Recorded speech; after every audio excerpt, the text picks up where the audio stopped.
Gospel Topics Essays, Plural Marriage and Families in Early Utah. In this series, I will thoroughly examine the Gospel Topics essays published on the official LDS Church website. Each essay will be addressed in the order presented by the Church, offering a critical and in-depth analysis of the topics they cover. As the LDS Church continues to break this down into further in-depth articles, I will be exposing their distortions and contradictions in follow-up videos, addressing each point in the order they present it. The Church opens with, "The Bible and the Book of Mormon teach that the marriage of one man to one woman is God's standard, except specific periods when He has declared otherwise." We won't linger long here. I've already covered this in depth in other Gospel Topics Essays videos. But let's make one thing absolutely clear. Nowhere in the Old or New Testament does God ever command polygamy. Was it practiced? Yes. Was it divinely mandated? Not once.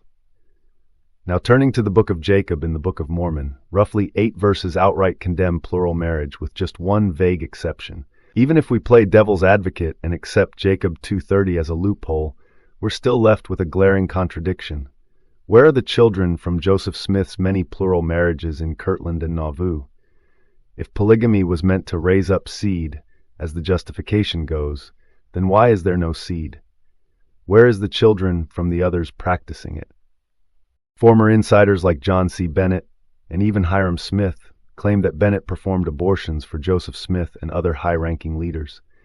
If that's true, then this wasn't about multiplying the righteous. It was about concealing the consequences. The entire rationale collapses. The Church proceeds with, in accordance with a revelation to Joseph Smith, the practice of plural marriage, the marriage of one man to 2 or more women, was instituted among members of the Church of Jesus Christ of Latter-day Saints in the early 1840s. Thereafter, for more than half a century, plural marriage was practiced by some Latter-day Saints. Only the church president held the keys authorizing the performance of new plural marriages. In 1890, the Lord-inspired church president Wilford Woodruff to issue a statement that led to the end of the practice of plural marriage in the church. In this statement, known as the Manifesto, President Woodruff declared his intention to abide by U.S. law forbidding plural marriage and to use his influence to convince members of the church to do likewise. Let's set the record straight. Fanny Alger was Joseph Smith's first known plural wife, taken in 1834 or 1835. When the church later abandoned polygamy, it wasn't because God changed his mind. It was because the federal government was closing in. The Edmunds-Tucker Act of 1887 disincorporated the church, revoked women's voting rights in Utah, dissolved the Perpetual Emigrating Fund, and gave the government power to seize all LDS assets over $50,000. That's what forced Woodruff's hand. But don't be fooled. John Taylor was already preparing for this. His priesthood council plan claimed that true church authority didn't rest with its public organization, but with the higher priesthood, especially the Council of 50. In a revelation dated September 27, 1886, Taylor claimed that Jesus Christ reaffirmed the unbreakable nature of plural marriage. The revelation declared that not even the church president could revoke the new and everlasting covenant. It was never canonized, but it's treated as scripture by Mormon fundamentalists. According to testimonies given by Lauren C. Woolley in the 1920s and 1930s, Taylor met secretly with a group of trusted men the night he received that revelation. Woolley claimed Taylor laid hands on 5 men, including himself and his father, John W. Woolley, and set them apart to continue the practice of plural marriage regardless of what the institutional church did. This group would eventually become the root of the modern fundamentalist movement. Historian D. Michael Quinn wrote, regardless of the 1890 Manifesto and its public repudiation of polygamy, the 1886 revelation and the authority said to be conferred that night became the foundational event in the priesthood lineage claimed by virtually every Mormon fundamentalist group. The Mormon Hierarchy, Extensions of Power, p. 146. So when Woodruff issued the Manifesto, he wasn't following revelation. He was capitulating to federal pressure and financial collapse. This was about legal survival, not divine instruction. The public church surrendered. The underground church didn't. The church then states, after the manifesto, monogamy was advocated in the church both over the pulpit and through the press. On an exceptional basis, some new plural marriages were performed between 1890 and 1904, especially in Mexico and Canada, outside the jurisdiction of U.S. law. A small number of plural marriages were performed within the United States during those years. In 1904, the church strictly prohibited new plural marriages. Today, any person who practices plural marriage cannot become or remain a member of the church. This essay primarily addresses plural marriage as practiced by the Latter-day Saints between 1847 and 1890, following their exodus to the U.S. West and before the Manifesto. If the Manifesto truly ended polygamy, why did church leaders continue authorizing secret plural marriages for over a decade, including in the U.S.? Preaching monogamy publicly while practicing polygamy privately isn't divine obedience, it's deliberate deception, and it did not stop there. Between 1890 and 1904, at least 132 plural marriages were performed within the United States, not just abroad, and they were not rogue operations. Senior church leaders, including apostles and even church presidents, authorized them behind closed doors. Historian D. Michael Quinn writes, more than 250 polygamous marriages were performed between 1890 and 1904, and at least 132 of these were performed within the United States, not just in Mexico or Canada. The Mormon Hierarchy, Extensions of Power, p. 123. Apostles John W. Taylor and Matthias F. Cowley were the most active, and both were forced to resign in 1905 for continuing to perform plural marriages. Presidents Lorenzo Snow and Wilford Woodruff were also tied to these secret authorizations, especially in the immediate years following the 1890 Manifesto. These marriages took place in secret, in temples, outlying settlements, and beyond legal oversight. Despite public denials, church leadership deliberately prolonged polygamy until mounting political pressure, especially the Reed-Smoot hearings, forced them to stop with the Second Manifesto in 1904. The church moves on with, Latter-day Saints do not understand all of God's purposes for instituting, through his prophets, the practice of plural marriage during the 19th century. The Book of Mormon identifies one reason for God to command it, to increase the number of children born in the gospel covenant in order to raise up seed unto the Lord. Jacob 2, verse 30. Plural marriage did result in the birth of large numbers of children within faithful Latter-day Saint homes. It also shaped 19th century Mormon society in other ways. Marriage became available to virtually all who desired it. Per capita inequality of wealth was diminished as economically disadvantaged women married into more financially stable households, and ethnic intermarriages were increased, which helped to unite a diverse immigrant population. Plural marriage also helped create and strengthen a sense of cohesion and group identification among Latter-day Saints.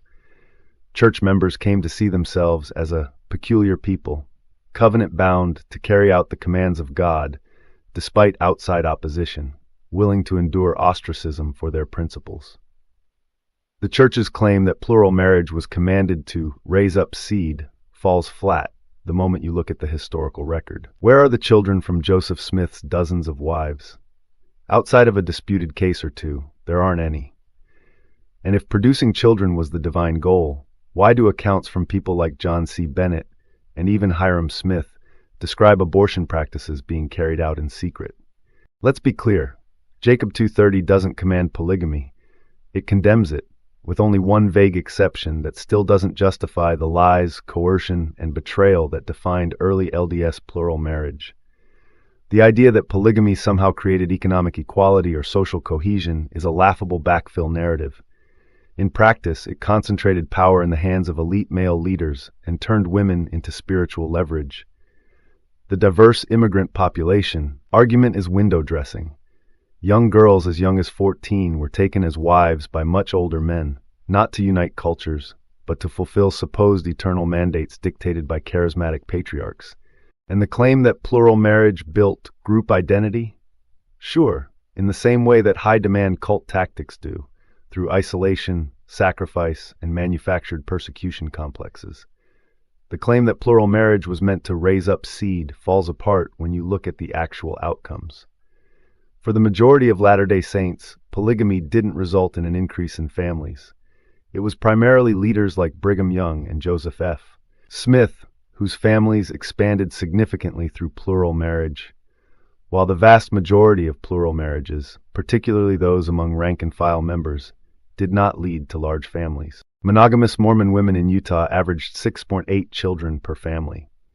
In contrast, plural wives averaged 3-6 children per wife, a smaller number per individual, but collectively, a single husband could father 20 or more children. So, while some plural marriages resulted in more children, they did so at the expense of many women who had fewer children than monogamous wives, and primarily benefited a select few men who used the practice to expand their own personal families. This wasn't about building righteous posterity in the broader community. It was about elites consolidating power and maintaining control, while the vast majority of the faithful were left with hardships, secrecy, and coercion, all while polygamy was sold as a divine mandate. This wasn't about raising seed. It wasn't about social progress. It was about control, loyalty, and power, dressed up in Scripture to keep the rank and file in line. The Church proceeds with, for these early Latter-day Saints, plural marriage was a religious principle that required personal sacrifice. Accounts left by men and women who practiced plural marriage attest to the challenges and difficulties they experienced, such as financial difficulty, interpersonal strife, and some wives longing for the sustained companionship of their husbands. But accounts also record the love and joy many found within their families. They believed it was a commandment of God at that time, and that obedience would bring great blessings to them and their posterity, both on earth and in the life to come. While there was much love, tenderness, and affection within many plural marriages, the practice was generally based more on religious belief than on romantic love. Church leaders taught that participants in plural marriages should seek to develop a generous spirit of unselfishness and the pure love of Christ for everyone involved. Sacrifice was not the word for many women in plural marriages. Many plural wives lived in isolation, sometimes in remote settlements or separate homes to avoid legal prosecution. This separation often led to neglect or abandonment. Some men, under pressure from federal anti-polygamy laws, especially the Edmunds Act of 1882 and the Edmunds-Tucker Act of 1887, fled or went into hiding, leaving their plural wives to fend for themselves. Others divorced or informally separated to protect themselves legally. As D. Michael Quinn noted in the Mormon Hierarchy, extensions of power that, by the late 1880s, church leaders had to contend with a growing number of polygamous families falling apart under the strain of persecution, exile, and economic hardship, a reality that plural wives often bore alone. We also have Relief Society records and diaries of abandoned women showing that many ended up relying on church welfare or extended family, while others were simply left behind. How was this bring great blessings to them and their posterity, both on earth and in the life to come? The Church states, during the years that plural marriage was publicly taught, all Latter-day Saints were expected to accept the principle as a revelation from God. Not all, however, were expected to live it. Indeed, this system of marriage could not have been universal due to the ratio of men to women. Church leaders viewed plural marriage as a command to the church generally, while recognizing that individuals who did not enter the practice could still stand approved of God. Women were free to choose their spouses, whether to enter into a polygamous or monogamous union, or whether to marry at all. Some men entered plural marriage because they were asked to do so by church leaders, while others initiated the process themselves. All were required to obtain the approval of church leaders before entering a plural marriage. Brigham Young declared, "The only men who become gods, even the sons of God, are those who enter into polygamy." This wasn't a suggestion, it was a mandate. Under Young's leadership, plural marriage wasn't optional for the faithful, it was the gateway to godhood. The modern LDS Church has retrofitted and sanitized this doctrine, deliberately downplaying how central polygamy was to salvation during the 19th century.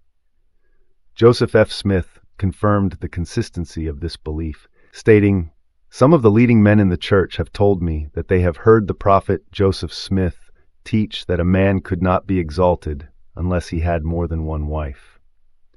This wasn't just Brigham Young's theology. Its roots traced directly back to Joseph Smith himself. Apostle Orson Pratt reinforced it. We cannot be exalted in the eternal worlds and gain a fullness of celestial glory without observing the law of celestial marriage. And during this era, celestial marriage clearly meant plural marriage, not simply eternal monogamy.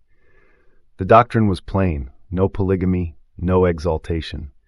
But as legal pressure mounted and public image became more important, the church quietly rewrote the rules. What was once framed as an eternal law suddenly became negotiable. That shift wasn't revelation, it was self-preservation. The church moves on with. The passage of time shaped the experience of life within plural marriage. Virtually all of those practicing it in the earliest years had to overcome their own prejudice against plural marriage and adjust to life in polygamous families. The task of pioneering a semi-arid land during the middle decades of the 19th century added to the challenges of families who were learning to practice the principle of plural marriage. Where the family lived, whether in Salt Lake City, with its multiple social and cultural opportunities, or the rural hinterlands, where such opportunities were fewer in number, made a difference in how plural marriage was experienced. It is therefore difficult to accurately generalize about the experience of all plural marriages. Still, some patterns are discernible, and they correct some myths. Although some leaders had large polygamous families, 2/3 of polygamist men had only 2 wives at a time. Church leaders recognized that plural marriages could be particularly difficult for women. Divorce was therefore available to women who were unhappy in their marriages. Remarriage was also readily available. Women did marry at fairly young ages in the first decade of Utah settlement, age 16 or 17, or, infrequently, younger, which was typical of women living in frontier areas at the time. As in other places, women married at older ages as the society matured. Almost all women married, and so did a large percentage of men. In fact, it appears that a larger percentage of men in Utah married than elsewhere in the United States at the time. Probably half of those living in Utah Territory in 1857 experienced life in a polygamous family as a husband, wife, or child at some time during their lives. By 1870, 25 to 30% of the population lived in polygamous households, and it appears that the percentage continued to decrease over the next 20 years. This statement attempts to deflect from the fundamental problems of plural marriage by reframing it as a matter of geography or personal adjustment, rather than one of systemic harm and coercion. The passage of time did not nobly shape the experience. It obscured the trauma. For many women, plural marriage was not a spiritual calling but a requirement under threat of social isolation, divine condemnation, or ecclesiastical punishment. The reality is this: plural marriage institutionalized inequality. Husbands held disproportionate power, often abandoning wives or providing minimal support, especially in outlying settlements. The difficulty in generalizing is a convenient way to sidestep overwhelming evidence of emotional suffering, neglect, and abandonment documented in journals, affidavits, and memoirs of 19th century Mormon women. This was not just a rough adjustment to pioneer life. It was the forced accommodation of a deeply flawed doctrine. First, the claim that marrying at 16 or 17 was typical for frontier women is misleading. Census data and historical scholarship, including the work of historian Todd Compton, shows that the average marrying age for white frontier women in the mid-1800s was around 23 years old. In contrast, Mormon plural marriages often involved girls as young as 14 or 15, a significant and disturbing deviation from the national frontier norm, especially when those girls were sealed to men decades older. That's not culturally typical. That's religiously driven coercion. Second, the idea that 2/3 of polygamist men had only 2 wives doesn't lessen the systemic inequality. One man having multiple wives still meant a gender imbalance, competition, and limited prospects for monogamous men. It also ignores how church leadership encouraged and elevated plural marriage as a divine requirement, creating a power dynamic where compliance was tied to salvation. Why is it that the LDS leadership had a significant amount of wives compared to the laymen within the church? Heber C. Kimball had 43 children from 17 wives. Wilford Woodruff had 33 children from 9 wives. Brigham Young had 56 children from at least 55 wives. As for divorce and remarriage being readily available, this is another distortion. Divorce was legally possible, yes, but culturally and religiously stigmatized, especially for women. In many cases, leaving a plural marriage meant losing community support, church standing, and even custody of children. That's not liberation, it's entrapment under the guise of doctrine. And finally, framing the decline in polygamous households as a natural social evolution is disingenuous. The decline was driven by external legal pressure, including anti-polygamy legislation and the federal seizure of church assets, not internal enlightenment. The system didn't soften because it matured. It was forced to change because it was unsustainable and morally indefensible. The church moves on with, the experience of plural marriage toward the end of the 19th century was substantially different from that of earlier decades. Beginning in 1862, the U.S. government passed laws against the practice of plural marriage.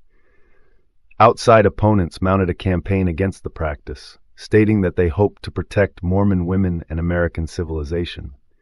For their part, many Latter-day Saint women publicly defended the practice of plural marriage, arguing in statements that they were willing participants. After the U.S. Supreme Court found the anti-polygamy laws to be constitutional in 1879, federal officials began prosecuting polygamous husbands and wives during the 1880s. Believing these laws to be unjust, Latter-day Saints engaged in civil disobedience by continuing to practice plural marriage and by attempting to avoid arrest. When convicted, they paid fines and submitted to jail time.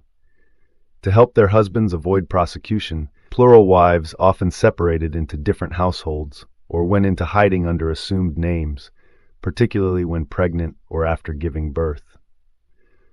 This narrative paints an oversimplified, romanticized version of late 19th century plural marriage and conveniently sidesteps the coercive hierarchical system that surrounded it. Yes, some Latter-day Saint women publicly defended polygamy, but many did so under extreme social, religious, and familial pressure. When the Church teaches that plural marriage is necessary for exaltation and that obedience to male priesthood leaders is divinely mandated, consent becomes a blurred concept. Public statements by women in favor of polygamy were often curated for propaganda purposes, particularly during government crackdowns. This wasn't widespread empowerment, it was spiritual and social coercion. The idea that Latter-day Saints engaged in noble civil disobedience misrepresents what was happening. These were not individual protests against injustice, but an organized effort by a theocratic institution to preserve control. Church leaders continued to promote and conceal plural marriages, despite clear federal law, putting women in legally precarious and emotionally devastating positions. Many plural wives were hidden, moved from home to home, used aliases, and lived in fear, all to protect the church and its leaders, not out of personal conviction. And let's be clear, women going into hiding while pregnant or just after giving birth isn't an act of bold defiance. It's a tragic reflection of how deeply these women were entangled in a system that prioritized doctrine and leadership authority over their safety, autonomy, and well-being. Sarah Barnes Layton stated, "The struggle to decide whether or not to enter that order of marriage caused me to lose many a night's sleep, and caused me to utter many a fervent prayer to the Lord that He would guide me. I told my Heavenly Father that, if He would give me strength, I would obey this principle and would do the best I could, trying to live up to it." Sarah Barnes Layton, reflecting on her decision to become a plural wife in 1852. The Church closes the essay with, "By 1890, when President Woodruff's manifesto lifted the command to practice plural marriage, Mormon society had developed a strong, loyal core of members, mostly made up of immigrants from Europe and the eastern United States. But the demographic makeup of the worldwide church membership had begun to change. Beginning in the 1890s, converts outside the United States were asked to build up the church in their homelands rather than move to Utah. In subsequent decades, Latter-day Saints migrated away from the Great Basin to pursue new opportunities. Plural marriage had never been encouraged outside of concentrated populations of Latter-day Saints. Especially in these newly formed congregations outside of Utah, monogamous families became central to religious worship and learning. As the church grew and spread beyond the American West, the monogamous nuclear family was well suited to an increasingly mobile and dispersed membership. For many who practiced it, plural marriage was a significant sacrifice. Despite the hardships some experienced, the faithfulness of those who practiced plural marriage continues to benefit the church in innumerable ways. Through the lineage of these 19th century saints have come many Latter-day Saints who have been faithful to their gospel covenants as righteous mothers and fathers, loyal disciples of Jesus Christ, and devoted church members, leaders, and missionaries. Although members of the contemporary church are forbidden to practice plural marriage, modern Latter-day Saints honor and respect these pioneers who gave so much for their faith, families, and community. The idea that plural marriage was simply phased out due to shifting demographics and the growth of an increasingly global mobile church ignores the very real historical pressures and legal threats that forced the LDS Church to abandon the practice. The 1890 Manifesto by Wilford Woodruff was not a theological revelation born from global church expansion. It was a legal necessity. The U.S. federal government had intensified its crackdown on polygamy with legislation like the Edmunds Act, 1882, and the Edmunds-Tucker Act, 1887, which stripped the church of its assets and denied polygamists the right to vote, hold office, or serve on juries. These were not minor irritants, but existential threats to the church's institutional survival. The claim that plural marriage had never been encouraged outside of concentrated populations of Latter-day Saints obscures the fact that polygamy was explicitly taught as a requirement for exaltation by top leaders such as Brigham Young, Joseph F. Smith, and Orson Pratt. This was not a regional practice. It was a doctrine with eternal consequences. Converts were not only aware of this, but were sometimes required to accept it to be fully integrated into the faith. The claim that plural marriage was a sacrifice overlooks the coercive nature and emotional toll it took, especially on women who were often married off at young ages and without choice. Many were pressured into these marriages due to religious expectations, not personal sacrifice. The narrative of benefit to the church ignores the ongoing secrecy and hypocrisy as leaders continued to practice polygamy in defiance of the 1890 Manifesto. The abandonment of plural marriage was a response to legal pressure, not a divine revelation, making the idea that it continues to benefit the church highly misleading. The sanitized version of history that emphasizes demographic shifts and international growth as the reason for polygamy's decline erases the moral, legal, and theological contradictions that define the transition. This was not an orderly evolution. It was a messy, often hypocritical unraveling of a doctrine that had been deeply woven into the church's claim to divine authority.